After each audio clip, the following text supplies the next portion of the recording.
అందరికీ శుభోదయం. బిఎస్ కిచెన్కి స్వాగతం. గోంగూర మన అందరిది, సొరకాయ కలిపితే రుచియేలే. పులుసు కూర చేసుకు తింటే, పులుసు కూర చేసుకు తింటే ఎంతో కమ్మగా ఉండునులే. అందరికీ నమస్కారం అండి. ఇవాళ మన కిచెన్లో గోంగూర సొరకాయ పులుసు కూర చేశానండి. ముందుగా గోంగూర చక్కగా చిన్న చిన్న ఆకులన్నీ చక్కగా కట్ చేసి కడిగి పెట్టుకున్నానండి జల్లిబుట్టలో, లేకుంటే ఇసుక చాలా ఉంటుంది, అందుకే జల్లిబుట్టలు వేసుకొని కడుక్కోవాలి.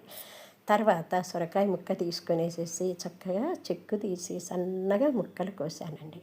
పిల్లలు అలా ముక్కలు కనిపిస్తుంటే తినరు అనుకుంటే తురిమేయండి, చాలా బాగుంటుందండి. నేనైతే ముక్కలు తరిగేసాను అనుకోండి. తర్వాత దాంట్లోకి 4 ఉల్లిపాయలు, ఇంత వెల్లిగడ్డ, 4-5 పచ్చిమిర్చి తీసుకొని కొత్తిమీర కూడా శుభ్రంగా కడిగి పెట్టేసుకున్నానండి. తర్వాత బాండీ పెట్టుకొని ఆ బాండీలో ఇంత నూనె వేసి దాంట్లో ఎండుమిర్చి, పోపు గింజలు, కరివేపాకు, అలాగే వెల్లుల్లి రెబ్బలు పెట్టుకున్నాం కదా, వెల్లుల్లి రెబ్బలు కూడా వేసేసి సన్నగా చక్కగా మంచి వాసన వచ్చేంత వరకు వేయించానండి. పోపు ఎంత కమ్మటి వాసన వస్తే కూర అంత రుచిగా ఉంటుందంటారు కదండి.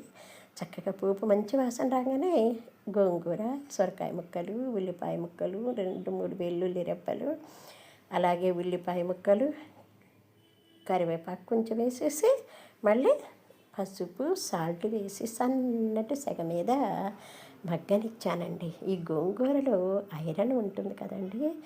గోంగూర, తోటకూర, పాలకూరలో ఐరన్ ఉంటుంది కాబట్టి వీక్లీ ఎట్లయినా సరే కనీసం 3 times తినటం వల్ల మనకి ఐరన్ పడుతుందటండి. ఐరన్ తోటి మనకి బ్లడ్ అనేది ఇంక్రీజ్ అవుతుందంటారు కదండి. కాబట్టి అసలు ఆకుకూరలు ఆరోగ్యానికి చాలా మంచివి అంటారండి. ఇంకా సొరకాయ అండి, చాలా చలవ చేస్తుంది. ఇందులో ఇంకా ఉల్లిపాయ కూడా వేసాం, సల్ఫర్ ఉంటుంది, అది కూడా చక్కగా చలవ చేస్తుందండి. ఈ సొరకాయ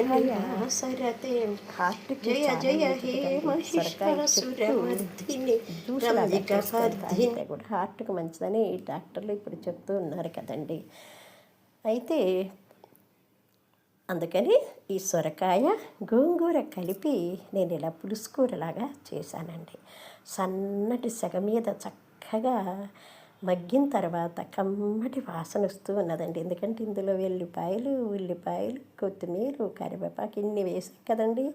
ఉడుకుతుంటేనే అసలు నూరూరుతుందనమాట, అంత మంచి వాసన వస్తూ చాలా బాగా ఉడికిందండి. తర్వాత ఇందులో దించే ముందు కొద్దిగా లైట్గా కారం వేసానండి. ఎందుకంటే అప్పటికే 4 మిరపకాయలు వేసేసాను కదండి.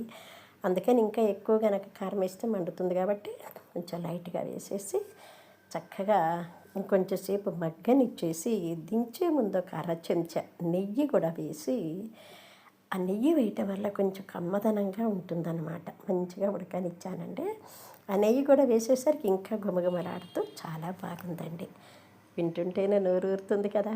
మరి ఎందుకు ఆలస్యం, చేసుకొని తినండి మరి ఎలా ఉందో.